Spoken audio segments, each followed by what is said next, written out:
kita membutuhkan solusi yang tidak hanya melindungi alam, tetapi juga menyejahterakan masyarakat.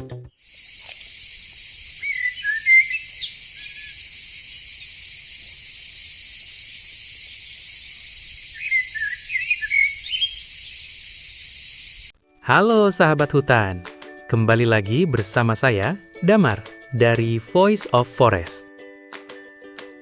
Di tengah tantangan kerusakan hutan dan perubahan iklim yang semakin nyata, kita membutuhkan solusi yang tidak hanya melindungi alam, tetapi juga menyejahterakan masyarakat. Salah satu jawabannya adalah agroforestry. Pada episode kali ini, saya akan mengajak Anda memahami bagaimana agroforestry atau wanatani menjadi upaya nyata dalam penyelamatan hutan, sekaligus membuka peluang ekonomi yang berkelanjutan bagi masyarakat sekitar kawasan hutan. Untuk itu, mari kita simak penjelasan dari Dr. Insinyur Hari Santoso, IPU, Ketua Pusat Kajian Strategis Kehutanan, Yayasan Saran Wanajaya, yang akan mengulas secara mendalam tentang pengertian agroforestry, manfaatnya, serta perannya dalam perekonomian masyarakat. Agroforestry ini istilah yang sudah kita kenal sebagai satu metode yang menyatukan atau memadukan penanaman tanaman pertanian dan penanaman tanaman kehutanan dalam satu unit lahan yang sama. Salah satu pendekatan dalam program perhutanan sosial. Manfaat agroforestry pertama adalah meningkatkan produktivitas lahan yang tadinya hanya untuk tanaman hutan, sedang di sela-selanya itu nganggur atau idle, kemudian dimanfaatkan untuk tanaman pertanian, sehingga produktivitas lahan itu meningkat. Kemudian yang kedua, juga untuk meningkatkan keanekaragaman hayati. Keanekaragaman hayati ini ada flora, fauna, dan ekosistemnya. Flora yang tadinya hanya tanaman hutan menjadi tanaman pertanian kehutanan, kemudian dia bisa menjadi pakan satwa yang dilindungi, satwa liar yang sebelumnya tidak ada. Kemudian yang lain untuk meningkatkan pengendalian perubahan iklim.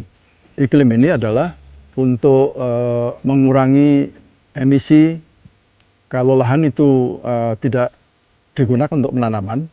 Mereka itu menimbulkan berbagai masalah, bisa erosi lah tanah, kemudian bisa run off, ya, banjir dan seterusnya, tanah longsor bahkan ya. Jadi kalau tanah ditutup dengan tanaman pertanian sehingga permukaan tanah itu lebih stabil dan lebih aman daripada semua bencana-bencana itu.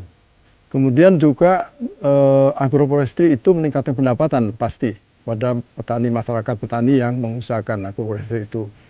Selain itu juga untuk mendukung program ketahanan pangan dan juga ketahanan energi, karena kita bisa menanam tanaman pangan, tanaman energi yang bermanfaat untuk kepentingan ketahanan tadi, swasembada pangan dan swasembada energi yang sekarang sedang digalakkan oleh pemerintah.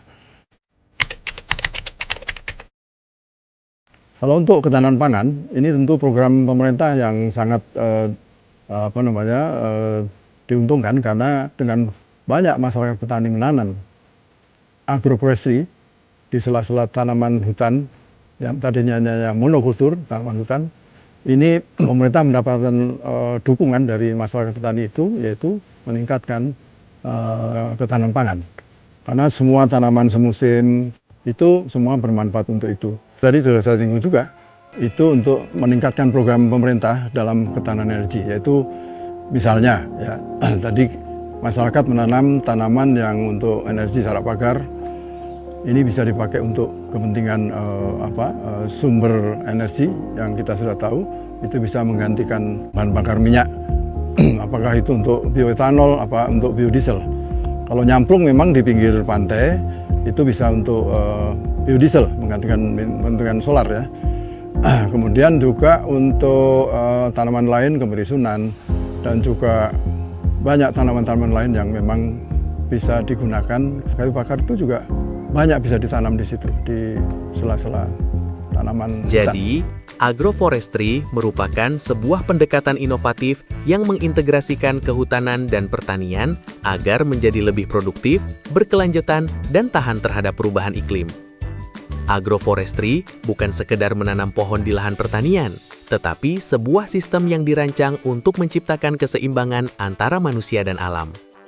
Selain itu, agroforestry juga mampu meningkatkan ketahanan pangan, memperkuat mata pencaharian masyarakat setempat, serta menciptakan bentang alam yang lebih beragam, sehat, dan lestari. Dengan agroforestry, hutan tetap terjaga, masyarakat tetap berdaya. Demikian tayangan episode hari ini. Semoga informasi yang kami sajikan dapat menambah wawasan dan menginspirasi kita semua untuk terus menjaga hutan Indonesia. Saya Damar dari Voice of Forest, sampai jumpa di episode berikutnya. Terus jaga hutan, karena hutan menjaga kehidupan.